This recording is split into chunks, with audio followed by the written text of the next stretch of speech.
Dear students, in this video we are going to start our new chapter called Semiconductor Electronic Materials. Here we will primarily discuss about the semiconductor physics.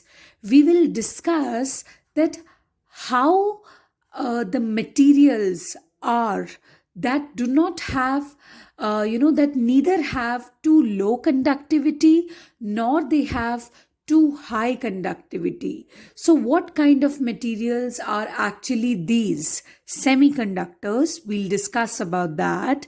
We'll discuss every single property and types of semiconductors. To begin with, if you talk about the earlier times when the semiconductors were not known to the mankind, then how the electronic devices were made. See, we cannot directly use a metal in the electronic device because metal provides us the uncontrolled flow of electrons. So whatever devices that we are using, may it be the LCDs that you use at your home, so whatever devices we are using that require controlled flow of electrons, and of course we require a small size of these devices. So at earlier times the devices used one component which was called vacuum tube. This vacuum tube had another name also, valves. So earlier devices had valves in them. Valves were of many kinds. Diode valve. Diode means two electrodes. Diode valve was a vacuum tube which had two electrodes, one anode and cathode. Cathode is the one that emits out electrons. Anode is also known by another name which is called plate. It's a collector plate. When cathode emits out electrons, anode tends to collect it. Anyway, then we have triode valve. This had three electrodes, one anode, one cathode and one grid. Then we had tetrode valve, which had four electrodes, one anode, one cathode, two grids. And then we have pentode valve, which had five electrodes, one anode, one cathode and three grids. So number of grids kept on changing with every year when the scientific advancement was made. So these type of valves were used. But what exactly happened?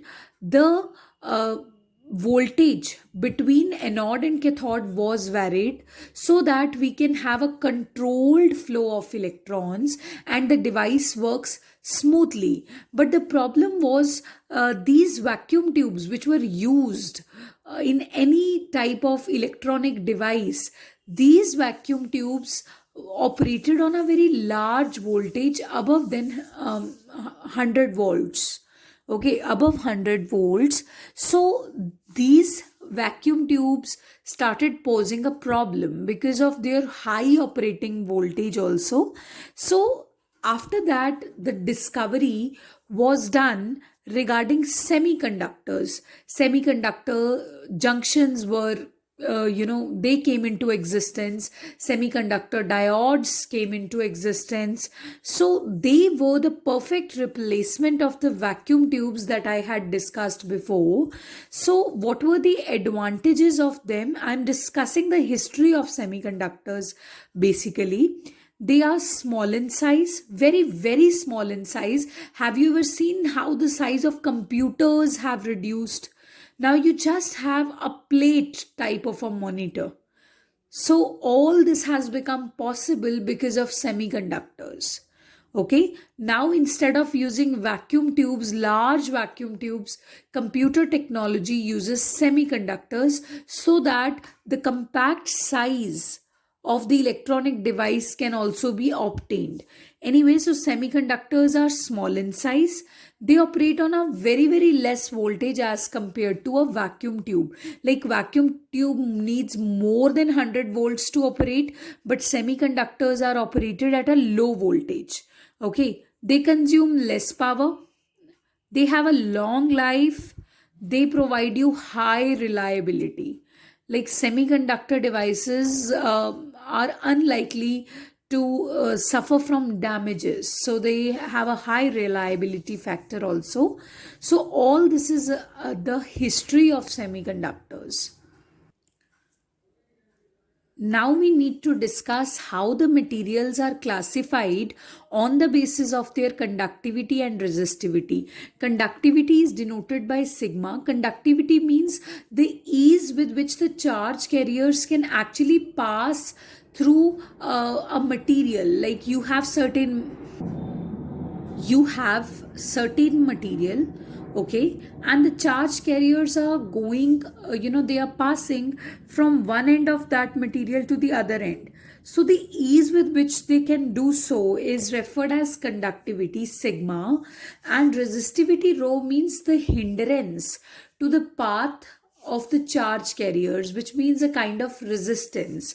So on the basis of conductivity and resistivity, materials are basically classified into three categories, that is metals, insulators and semiconductors.